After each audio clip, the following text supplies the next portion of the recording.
Europe 1. Nico Saliagas, vous recevez ce matin Nicolas Chaban, cofondateur de la coopérative C'est qui le patron, la marque du consommateur. Bonjour Nicolas Chaban. Bonjour.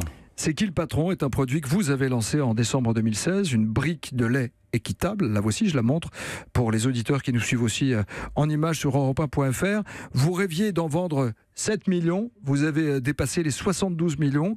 Le Figaro a écrit que c'était le produit issu d'une nouvelle marque le plus vendu de l'histoire de l'agroalimentaire. En gros, vous redonnez le pouvoir aux consommateurs, mais concrètement, ça marche comment, qu'on comprenne ? Alors concrètement, ce sont des consommateurs sur Internet. On se rassemble et on vote pour des critères qui vont dessiner le cahier des charges des produits. Ce lait a été créé par les consommateurs en décidant de l'équité. Est-ce qu'on assure une rémunération digne à un producteur ? Est-ce qu'on enlève les OGM de l'alimentation ? Est-ce qu'on fait finalement pâturer les vaches pour que le lait soit meilleur ? Tout ça a été décidé par 8000 consommateurs et c'est devenu une famille de produits maintenant qui grandit très vite. C'est un contrat de confiance, c'est aussi un contrat de traçabilité. En gros, on sait où va l'argent.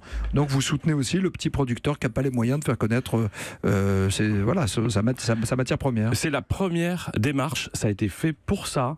On ne voulait plus que notre argent involontairement serve à alimenter un système où on ne savait pas où il allait véritablement et surtout se rendre complice involontairement du fait qu'à l'autre bout un producteur souffre d'une situation qu'on n'a pas envie de perpétuer. Ça, c'était quelque chose qu'on ne voulait plus, on était très nombreux. Et puis vous l'avez rappelé, 72 millions de litres de lait, c'est parce que des gens se sont impliqués à tous les niveaux, en ont parlé, sont allés acheter évidemment des briques de lait. C'est un immense succès grâce à tout le monde. Oui, et puis c'était surtout une réponse à la crise du lait. Est-ce que les grandes marques vous sont attaquées ? Alors au début, elles étaient en veille, elles trouvaient ça un peu anecdotique. Puis après, quand les chiffres se sont mis à monter, elles étaient un peu plus agacées. Mais finalement, vous savez, ce sont leurs propres consommateurs qui ont créé ces produits, qui en font la promotion. Donc c'est pas un concurrent habituel pour les grandes marques. Et finalement, elles regardent d'un œil plutôt bienveillant cette histoire, puisque maintenant elles nous appellent pour essayer de comprendre pourquoi ça a fonctionné comme ça. Depuis, vous avez lancé d'autres produits, Nicolas Chaban, du beurre, des œufs. Vous nous avez apporté du miel, tiens, ce matin, dans la matinale, dans le studio, du fromage blanc, du jus de pomme. Mais vous allez vous arrêter où ? Tant que le bon sens collectif aura envie de créer des produits qui donnent du sens à cet argent qui n'est pas facile à gagner, on n'a pas envie aujourd'hui, je crois, de se dire que cet argent qu'on dépense dans l'alimentation ne va pas façonner un monde plutôt environnemental, sympathique, équitable. Voilà pourquoi on peut finalement faire tous les produits en se rassemblant en amont et puis en parlant en aval. C'est ce qui se passe là depuis quelques semaines. Oui, c'est une forme de politique aussi sur le terrain. Vous faites de la politique sans parti politique.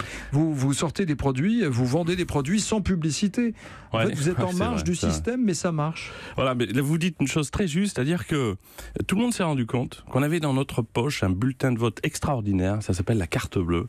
Vous pouvez tous les jours finalement façonner le monde qui vous entoure en achetant plus équitable, en limitant le plastique. C'est un fabuleux bulletin de vote qui change le monde et on peut tous l'utiliser. Donc c'est une politique saine et puis durable finalement. On vous a proposé de faire de la politique après ça ? On a eu beaucoup d'appels de partis politiques, tous les partis politiques. Récemment, il y a le leader des Verts, Yannick Jadot, qui a tout simplement dit ce modèle-là, on devrait pouvoir l'appliquer à la politique. Et d'ailleurs, pourquoi pas créer des programmes où en amont on comprendrait mieux où va cet argent. La traçabilité en politique, c'est un sujet. Pourquoi pas.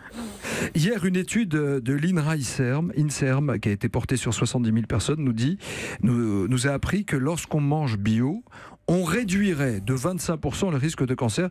Est-ce que vous avez remarqué une demande des consommateurs dans votre panel, justement ?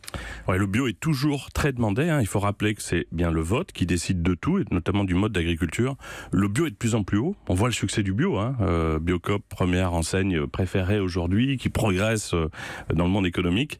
C'est normal. On n'a pas envie d'acheter des produits bourrés de pesticides, ça c'est clair. Ça coûte cher. Et puis les agriculteurs, s'ils veulent se mettre au bio, il faut qu'ils dépensent plus. Il y a une période d'adaptation, c'est compliqué. Ouais, il faut vraiment préciser ça, parce que si demain on disait à tout le monde plus aucun pesticide, vous auriez les trois quarts des producteurs qui seraient en incapacité même de faire leur métier.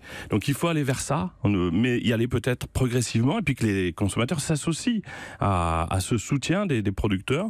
On voit la conversion bio, vous avez un miel fabuleux, je vous le dis très vite. Ce miel-là, il aide les producteurs en conversion vers le bio, cette période difficile où ils n'ont pas les revenus.